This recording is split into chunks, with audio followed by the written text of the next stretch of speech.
उत्तर भारत में सर्दी ने सितम ढहाना शुरू कर दिया है, लेकिन यमुनानगर में प्रशासनिक अधिकारियों की नाकामी एक बार फिर सामने आ रही है। घने कोहरे के बावजूद भी रोड पर कोई भी सुरक्षा मार्किंग दिखाई नहीं दे रही है। फिलहाल अधिकारी इसी मंथन में लगे हैं कि कैसे काम करना है और क्या क्या काम होने हैं। बता दें, उत्तर भारत में कोहरे ने कोहराम मचा दिया है। लोगों का घरों से निकलना दूभर हो गया है। मजबूरीवश लोगों को कोहरे में सफ़र करना पड़ रहा है। इसी बीच कई सड़क हादसे भी देखने को मिल रहे हैं, लेकिन इन हादसों में कई जगह प्रशासन की नाकामी भी नजर आ रही है।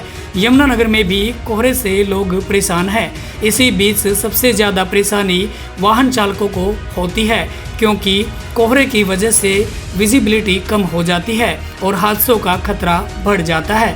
लेकिन अभी तक यमुनानगर में रोड सेफ्टी को लेकर अधिकारी संजीदा नज़र नहीं आ रहे हैं। अधिकारी अभी भी मीटिंग खेल रहे हैं और 27 नवंबर को भी अधिकारियों द्वारा एक बार फिर एक मीटिंग बुलाई गई है, जिसमें आगे के एजेंडों पर चर्चा होगी और क्या क्या काम करने हैं उन पर रोड मैप तैयार होगा। दूसरी तरफ हादसों को कंट्रोल करने के लिए ना ही रोड पर कोई रिफ्लेक्टर टेप दिखाई दे रही है और ना ही कोई साइन बोर्ड है और ना ही सड़क पर कोई भी सफ़ेद पट्टी बनाई गई है। सड़कों की हालत इतनी बदहाल है कि किसी भी वक्त कोई बड़ा हादसा हो सकता है। लेकिन बड़ा सवाल यही है कि अधिकारी कब तक मीटिंग खेलते रहेंगे और कब धरातल पर काम नजर आएगा। जब तक अधिकारी अपना रोड मैप तैयार करेंगे, शायद तब तक देर हो चुकी होगी, क्योंकि सर्दी का आधा सीज़न तब तक ख़त्म हो चुका होगा। फिर क्या रिफ्लेक्टर टेप की ज़रूरत होगी और क्या साइन बोर्ड की।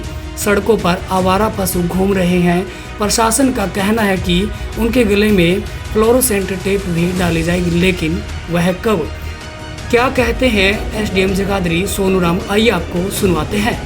हरियाणा में हर एक ज़िले में रोड सेफ्टी एक इम्पॉर्टेंट इशू रहता है और एक डेडिकेटेड मीटिंग इसकी करी जाती है हर महीने। इसमें सभी विभाग इंक्लूड होते हैं। जो ट्रांसपोर्ट डिपार्टमेंट का आरटीए विभाग है वो चेयर करता है इस मीटिंग को, मतलब इस मीटिंग का एजेंडा प्रेजेंट करता है सभी डिपार्टमेंट से, लोगों की शिकायतों से और ख़ुद भी ऑब्जर्व करके। और इसमें सभी डिपार्टमेंट को डायरेक्शंस दी जाती हैं। उसी के तहत जैसे अब फॉगी सीज़न है, विंटर सीज़न आ रहा है और फॉग होगी, तो उसमें भी रोड एक्सीडेंट्स ना हो तो उसको कवर करने के लिए एजेंडा रखा जाता है।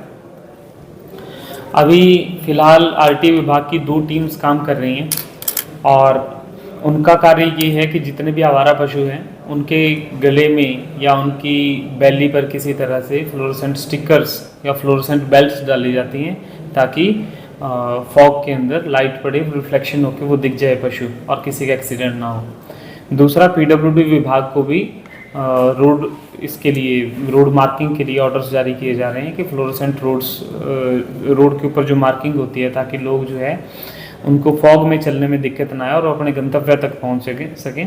इसके बारे में डायरेक्शंस जारी कर दी गई हैं।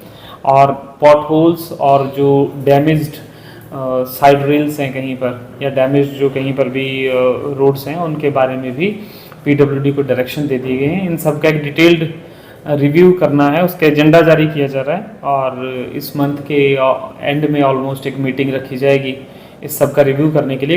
हर एक डिपार्टमेंट ने क्या काम किया है, फिर ग्राउंड पे उसकी इंस्पेक्शन भी करी जाएगी और उसमें कोई कमी हुई तो उसको भी ठीक किया जाएगा। तो जो कंसर्न है सबका कि फॉगी सीज़न से पहले ये सारे काम हो जाएं, तो उसको बिल्कुल दुरुस्त कर दिया जाएगा।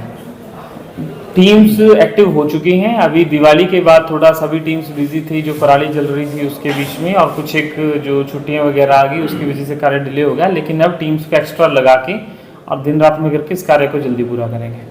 बिल्कुल होगा जी। रोड सेफ्टी वैसे भी एक हम समझते हैं कि एक जान बहुत बहुमूल्य होती है और ऐसी लापरवाही से वो नहीं जानी चाहिए। तो सभी डिपार्टमेंट्स को जल्दी रिव्यू किया जाएगा और ये सभी डिपार्टमेंट्स तक कन्वे किया जाएगा कि जल्दी से जल्दी करके इसको, और जितना जल्दी हो सकता है इस कार्य को, अगर कोई टेक्निकल प्रॉब्लम नहीं आती तो बड़ी जल्दी इनिशिएट कराने की और ख़त्म कराने की कोशिश की जाएगी।